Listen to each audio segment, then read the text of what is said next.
আসসালামু আলাইকুম বন্ধুরা, আবারও চলে এসেছি নতুন আরেকটি ভিডিও নিয়ে। আর আজকে তৈরি করে দেখাবো পুঁইশাক ও ইলিশ মাছের মাথা দিয়ে দারুণ একটি রেসিপি। এখন যে বাগানটা দেখতে পাচ্ছেন এটি আমার ছাদ বাগান, আর এই ছাদ বাগান থেকেই আমি আমার পুঁইশাকগুলোকে তুলব। আমি কিছু পুঁইশাক লাগিয়েছিলাম, সেগুলোতে খুব ভালোই পাতা বের হয়েছে। ওখান থেকেই আমি পাতাগুলো কেটে নিচ্ছি। দেখতেই পাচ্ছেন পাতাগুলো কিন্তু খুবই সতেজ।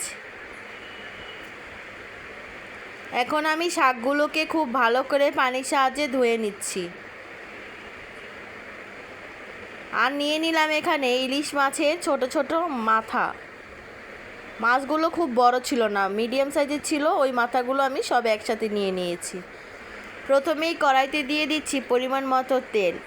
আর তেল গরম হয়ে গেলে দিয়ে দিচ্ছি পেঁয়াজ কুচি। পেঁয়াজটাকে আমি খুব ভালো করে ভেজে নিব যতক্ষণ না পর্যন্ত লাল হয়ে আসে। দেখতেই পাচ্ছেন পেঁয়াজটা কিন্তু লাল হয়ে গিয়েছে। এই পর্যায়ে দিয়ে দিচ্ছি কিছুটা রসুন কুচি আর হলুদ গুঁড়া, মরিচের গুঁড়া। সাথে দিয়ে দিচ্ছি পরিমাণ মতো লবণ।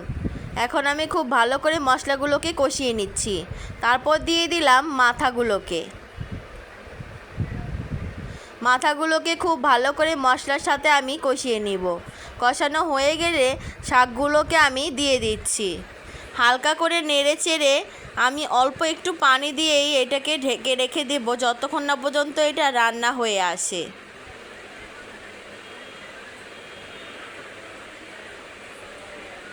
অপেক্ষা করব ঝোলটা ফুটে আসা পর্যন্ত। দেখতেই পাচ্ছেন তরকারিটা কিন্তু প্রায় কমপ্লিট হয়ে গিয়েছে।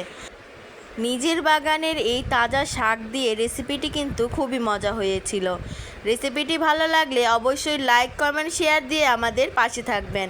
আর বাসায় অবশ্যই এই মজার রেসিপিটি ট্রাই করে দেখবেন। কমেন্টের মাধ্যমে জানাবেন কেমন লেগেছিল। এতক্ষণ পাশে থাকার জন্য ধন্যবাদ সবাইকে।